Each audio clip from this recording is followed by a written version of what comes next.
Hi hello ನಮಸ್ಕಾರ. Welcome back to my channel. ಇವತ್ತಿನ ವಿಡಿಯೋದಲ್ಲಿ ನಾಳೆ ಸಿವಿಲ್ ಪೊಲೀಸ್ ಕಾನ್ಸ್ಟೇಬಲ್ ಎಕ್ಸಾಮ್ ಇರೋ ಕಾರಣ ಏನೇನು ಡಾಕ್ಯುಮೆಂಟ್ ತೊಗೊಂಡೋಗ್ಬೇಕಂತಂದು ಈ ವಿಡಿಯೋದಲ್ಲಿ ಅದ್ರ ಬಗ್ಗೆ ನಾನು ಕಂಪ್ಲೀಟ್ ಮಾಹಿತಿ ಕೊಡ್ತಾ ಹೋಗ್ತೀನಿ. ಇನ್ ಕೇಸ್ ನಿಮಗೆ ಕೂಡ ಯಾವ ಡಾಕ್ಯುಮೆಂಟ್ ತೊಗೊಂಡೋಗೋದು ಗೊತ್ತಿದ್ರು ಒನ್ ಟೈಮ್ ಈ ವಿಡಿಯೋ ನೋಡಿ ನಿಮ್ಗೆ ಕ್ಲಿಯರಾಗಿ ಗೊತ್ತಾಗುತ್ತೆ. ಓಕೆನಾ? ಹಾಗಾಗಿ ನಾಳೆ ಎಲ್ಲರೂ ಎಕ್ಸಾಮ್ನ ಚೆನ್ನಾಗಿ ಬರೀತಾ ಹೋಗಬೇಕು. ಇನ್ ಕೇಸ್ ಇನ್ನು ಯಾರ್ಯಾರು ಎಕ್ಸಾಮ್ ಆಲ್ರೆಡಿ ಡೌನ್ಲೋಡ್ ಮಾಡಿಲ್ಲ, ಇನ್ನು ಈ ಕೂಡ ಮತ್ತೊಂದ್ಸಲ ಡೌನ್ಲೋಡ್ ಮಾಡ್ಕೊಳ್ಳಿ. ಹಾಗೆ ಅವ್ರು ಏನಪ್ಪ ಅಂದರೆ ಮತ್ತೊಂದ್ಸಲ ಈಗ ಅಡ್ಮಿಟ್ ಕಾರ್ಡ್ ಅಪ್ಡೇಟ್ ಮಾಡಿದರೆ ಇನ್ ಕೇಸ್ ನೀವು ನಾಳೆ ಎಕ್ಸಾಮ್ ಇರೋ ಕಾರಣ ಇವತ್ತು ಸಂಜೆ ಇಲ್ಲ ಮಧ್ಯಾಹ್ನ ಇನ್ನೊಂದ್ಸಲ ಅಡ್ಮಿಟ್ ಕಾರ್ಡ್ ಡೌನ್ಲೋಡ್ ಮಾಡ್ಕೊಂಡು ಲೊಕೇಶನ್ ಸೇಮ್ ಇದೆ ಅಂತ ಒಂದು ಟೈಮ್ ಕನ್ಫರ್ಮೇಷನ್ ಮಾಡ್ಕೋಬೇಕು. ಓಕೆ, ಇವಾಗ ಈ ಎಕ್ಸಾಮ್ಗೆ ಯಾವ್ಯಾವ ಡಾಕ್ಯುಮೆಂಟ್ ತೊಗೊಂಡೋಗ್ಬೇಕಂತಂದು ಈ ವಿಡಿಯೋದಲ್ಲಿ ಅದ್ರ ಬಗ್ಗೆ ನಾನು ಕಂಪ್ಲೀಟ್ ಮಾಹಿತಿ ಕೊಡ್ತಾ ಹೋಗ್ತೀನಿ. ಹಾಗಾಗಿ ಇನ್ನೂ ಯಾವ ಚಾನಲ್ ಸಬ್ಸ್ಕ್ರೈಬ್ ಮಾಡಿಲ್ಲ ಈ ಕೂಡ ಸಬ್ಸ್ಕ್ರೈಬ್ ಮಾಡ್ಕೊಳ್ಳಿ, ಲೈಕ್ ಮಾಡಿ, ಕಮೆಂಟ್ ಮಾಡಿ, ಹಾಗೆ ಶೇರ್ ಮಾಡ್ತಾ ಹೋಗಿ. ಇವಾಗ ಕಂಪ್ಲೀಟ್ ಆಗಿ ಡಾಕ್ಯುಮೆಂಟ್ ಏನಂತ ಹೇಳ್ತಾ ಹೋಗ್ತೀನಿ. ಓಕೆ, ಇವಾಗ ಯಾವ್ಯಾವ ಡಾಕ್ಯುಮೆಂಟ್ ತೊಗೊಂಡೋಗ್ಬೇಕು, ಏನೇನು ತೊಗೊಂಡೋಗ್ಬೇಕಂತಂದು ಇವಾಗ ಕ್ಲಿಯರ್ ಆಗಿ ಹೇಳ್ತಾ ಹೋಗ್ತೀನಿ. ಮೊದಲನೇದಾಗಿ ನಿಮ್ದು ಅಡ್ಮಿಟ್ ಕಾರ್ಡ್ ತಗೊಂಡು ಹೋಗ್ಬೇಕು. ಅಂದರೆ ಕ್ಲಿಯರ್ ಆಗಿ ಇವಾಗ ಅವರು ಮತ್ತೊಂದ್ಸಲ ಅಡ್ಮಿಟ್ ಕಾರ್ಡ್ ಅಪ್ಡೇಟ್ ಮಾಡಿದ್ದಾರೆ, ಹಾಗಾಗಿ ಇನ್ನೊಂದ್ಸಲ ಅಪ್ಡೇಟ್ ಮಾಡ್ಕೊಂಡಿರೋ ಆಲ್ ಟಿಕೆಟ್ನ ತಗೊಂಡು ಹೋಗ್ಬೇಕು. ಓಕೆನಾ? ನೀವು ಮೊನ್ನೆ ಇಲ್ಲ ನಾಳೆ ಮೊನ್ನೆ ನೀವೇನೋ ಆಲ್ ಟಿಕೆಟ್ ಡೌನ್ಲೋಡ್ ಮಾಡಿದರೆ ಅದನ್ನು ತೊಗೊಂಡೋಗ್ಬೇಡಿ. ಇನ್ ಕೇಸ್ ಲೊಕೇಶನ್ ಚೇಂಜ್ ಆಗಿಲ್ಲಪ್ಪ ಅಂದರೆ ಅದನ್ನು ತೊಗೊಂಡೋಗಿ. ಇನ್ ಕೇಸ್ ನಿಮಗೆ ಲೊಕೇಶನ್ ಚೇಂಜ್ ಆಗಿದ್ರೆ ಮತ್ತೊಂದ್ಸಲ ಇನ್ನೊಂದ್ಸಲ ಡೌನ್ಲೋಡ್ ಮಾಡ್ಕೊಂಡು ಅಡ್ಮಿಟ್ ಕಾರ್ಡ್ ಕಂಪಲ್ಸರಿ ತೊಗೊಂಡೋಗ್ಬೇಕು. ಅದು ಬಂದ್ಬಿಟ್ಟು ಏನಪ್ಪ ಅಂದರೆ ಬೆಟರ್ ಅಪ್ಪ ಅಂದ್ರೆ ಕಲರ್ ಪ್ರಿಂಟ್ ಒಳಗೆ ತೊಗೊಂಡೋಗಿ. ಇನ್ ಕೇಸ್ ನಿಮ್ಗೇನು ಕಲರ್ ಪ್ರಿಂಟ್ ಆಗಲಿಲ್ಲಪ್ಪ ಅಂದರೆ normal black and white print ಒಳಗೆ ತೊಗೊಂಡೋದ್ರೆ ಯಾವುದೇ ಥರ ಪ್ರಾಬ್ಲಮ್ ಆಗೋದಿಲ್ಲ. ಅದ್ರ ಜೊತೆ ಏನು ತೊಗೊಂಡೋಗ್ಬೇಕಪ್ಪ ಅಂದರೆ ಒರಿಜಿನಲ್ ಐ ಡಿ ಪ್ರೂಫ್ ತೊಗೊಂಡೋಗ್ಬೇಕು. ಅಂದರೆ ಯಾವ್ದಾರು ಒಂದು ನಿಮ್ಮ ಹತ್ರ ಒರಿಜಿನಲ್ ಐ ಡಿ ಪ್ರೂಫ್ ಇದೆ ನಡೆಯುತ್ತೆ. ಅದರಲ್ಲಿ ಯಾವ್ಯಾವಪ್ಪ ಅಂದರೆ ನಿಮ್ಮ ಹತ್ರ ಆಧಾರ್ ಕಾರ್ಡ್ ಇದ್ದರೆ ಆಧಾರ್ ಕಾರ್ಡ್ ತೊಗೊಂಡೋಗ್ಬೋದು, ಅದಾದ್ಮೇಲೆ ವೋಟರ್ ಐ ಡಿ ತೊಗೊಂಡೋಗ್ಬೋದು, ಡ್ರೈವಿಂಗ್ ಲೈಸೆನ್ಸ್ ಇದ್ರೆ ಡ್ರೈವಿಂಗ್ ಲೈಸೆನ್ಸ್ ತೊಗೊಂಡೋಗಿ, ಪಾಸ್ಪೋರ್ಟ್ ಇದ್ರೆ ಪಾಸ್ಪೋರ್ಟ್ ತೊಗೊಂಡೋಗಿ.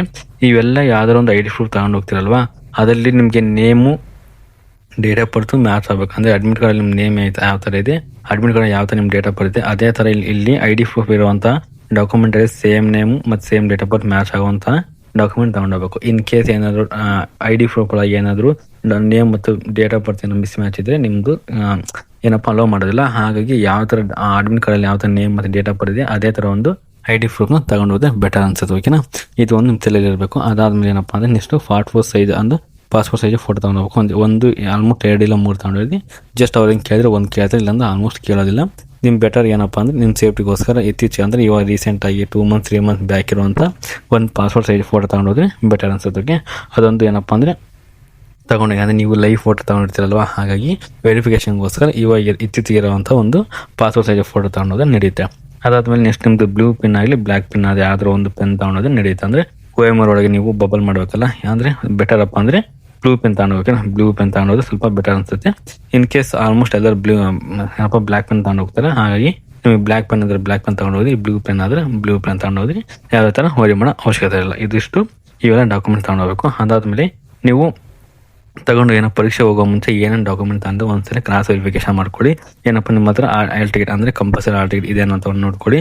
ಅದಾದಮೇಲೆ ಆಲ್ ಟಿಕೆಟ್ ಜೊತೆ ಏನಪ್ಪ ನಿಮ್ಮ ಫೋಟೋ ಸಿಗ್ನೇಚರ್ ಎಲ್ಲ ಕಟ್ಟಿದೆ ನೋಡ್ಕೊಳ್ಳಿ. ಅದಾದಮೇಲೆ ಏನಪ್ಪ ಅಂದರೆ ಅದ್ರ ಜೊತೆಗೆ ಐ ಡಿ ಪ್ರೂಫ್ ತಗೊಂಡಿರೋಂಥ ಒಂದು ಟೈಮ್ ಏನಪ್ಪ ಅಂದರೆ ಒಂದು ಟೈಮ್ ಕರೆಕ್ಟಾಗಿ ನೋಡಿಕೊಂಡು ಎಕ್ಸಾಮ್ ಸೆಂಟ್ರಿಗೆ ತಗೊಂಡು ಹೋಗ್ಬೇಕು. ಅದಾದಮೇಲೆ ಎಲ್ಲ ಆದಮೇಲೆ ಏನೇನು ತಗೊಂಡು ಹೋಗ್ಬಾರ್ದಪ್ಪ ಎಕ್ಸಾಮ್ ಸೆಂಟ್ರಿ ಅಂದರೆ, ಮೊದಲನೇದಾಗಿ ನಿಮ್ಮ ಮೊಬೈಲ್ ಫೋನ್ ಅಲೋ ಮಾಡೋದಿಲ್ಲ. ಆದ್ಮೇಲೆ ಸ್ಮಾರ್ಟ್ ವಾಚ್ ಆಗಿರ್ಬೋದು, ನಾರ್ಮಲ್ ಡಿಜಿಟಲ್ ವಾಚ್ ಇರುತ್ತಲ್ಲ ಅದನ್ನು ಕೂಡ ಅಲೋ ಮಾಡಿದ್ರು. ಚೈನ್ ಒಂದು ನಾರ್ಮಲ್ ವಾಚ್ ಇರುತ್ತಲ್ವ, ಈಗ ಏನು ಸ್ಮಾರ್ಟ್ ವಾಚ್ ಮತ್ತು ಡಿಜಿಟಲ್ ವಾಚ್ ನಾರ್ಮಲ್ ವಾಚ್ ಇರುತ್ತಲ್ಲ ಅಂಥವೆಲ್ಲ ಅಲೋ ಮಾಡ್ತಾರೆ. ಇನ್ ಕೇಸ್ ಅಲ್ಲಿ ಕೆಲವೊಂದು ಸೆಂಟ್ರ್ ಒಳಗೆ ಯಾವುದೇ ಥರ ವಾಚ್ ಅಲೋ ಮಾಡೋದಿಲ್ಲ. ಯಾಕಪ್ಪ ಅಂದರೆ ಏನೋ ಕ್ಲಾಸ್ ರೂಮಲ್ಲಿ ಏನಪ್ಪ ಅಂದರೆ ಗಡಿಯಾರಗಳು ಇಟ್ಟಿರ್ತಾರೆ, ಹಾಗಾಗಿ ಕೆಲವೊಂದು ಕಡೆ ಅಲೋ ಮಾಡಿದ್ರೆ ಯಾವ ಕಡೆ ಅಲೋ ಮಾಡ್ತಾರೆ ತಗೊಂಡೋದ್ರೆ ನಡೆಯುತ್ತೆ. ಅದರಲ್ಲಿ ಸ್ಮಾರ್ಟ್ ವಾಚ್ ಮತ್ತು ಡಿಜಿಟಲ್ ವಾಚನ್ನು ಅಲೋ ಮಾಡೋದಿಲ್ಲ. ನೆಕ್ಸ್ಟು ಬ್ಲೂಟೂತ್ ಡಿವೈಸ್ ಅಲೋ ಮಾಡೋದಿಲ್ಲ. ಆಮೇಲೆ ಕ್ಯಾಲ್ಕುಲೇಟರ್ ಮತ್ತು ಯಾವುದೇ ಥರ ಏನಪ್ಪ ಅಂದರೆ ಕ್ಯಾಲ್ಕುಲೇಟ್ ಮಾಡೋಕ್ಕೆ ಯಾವುದೇ ಥರ ಕೂಡ ನಿಮಗೆ ಕ್ಯಾಲ್ಕುಲೇಟ್ ಕೂಡ ಅಲೋ ಮಾಡೋದಿಲ್ಲ.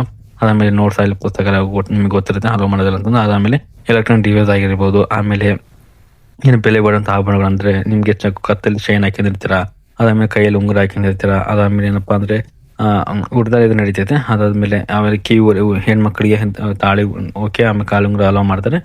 ಮಿಕ್ಕಿದ ಯಾವ ಆಭರಣಗಳಿದ್ರೆ ಅದನ್ನೆಲ್ಲ ತೆಗೆದಿಟ್ಟು ನಿಮ್ಮ ಬ್ಯಾಗ್ ಒಳಗೆ ಇಟ್ಕೊಂಡು ನೀವು ಎಕ್ಸಾಮ್ಗೆ ಅಟೆಂಡ್ ಮಾಡ್ತಾ ಹೋಗ್ಬೇಕು. ಓಕೆ, ಇದಿಷ್ಟು ಏನಪ್ಪ ಅಂದರೆ ನೀವು ಕಂಪ್ಲೀಟ್ ಆಗಿ ಡಾಕ್ಯುಮೆಂಟ್ ತಗೊಳ್ತಾ ಹೋಗ್ಬೇಕು. ಇದಿಷ್ಟು ಏನಪ್ಪ ನಾಳೆ ಸಿವಿಲ್ ಪೊಲೀಸ್ ಕಾನ್ಸ್ಟೇಬಲ್ ಇರೋ ಕಾರಣ ಇವೆಲ್ಲ ಡಾಕ್ಯುಮೆಂಟ್ ನಿಮ್ಮ ಹತ್ರ ಕಂಪಲ್ಸರಿ ತಗೊಂಡು ಹೋಗ್ಬೇಕು. ಎಲ್ಲರೂ ಆಲ್ ದ ಬೆಸ್ಟ್. ಎಲ್ಲರಿಗೂ ಎಕ್ಸಾಮ್ನ ಚೆನ್ನಾಗಿ ಬರೆದು ಚೆನ್ನಾಗಿ ಜಾಬ್ ತಗೊಳ್ಳೋಕೆ. ಇದಿಷ್ಟು ವಿಡಿಯೋ ಬಗ್ಗೆ ಆಯಿತು. ವಿಡಿಯೋ ಇಷ್ಟ ಆದರೆ ಲೈಕ್ ಮಾಡಿ, ಕಮೆಂಟ್ ಮಾಡಿ, ಹಾಗೆ ಶೇರ್ ಮಾಡ್ತೀವಿ. ವಿಡಿಯೋ ನೋಡೋದಕ್ಕಾಗಿ ಧನ್ಯವಾದಗಳು.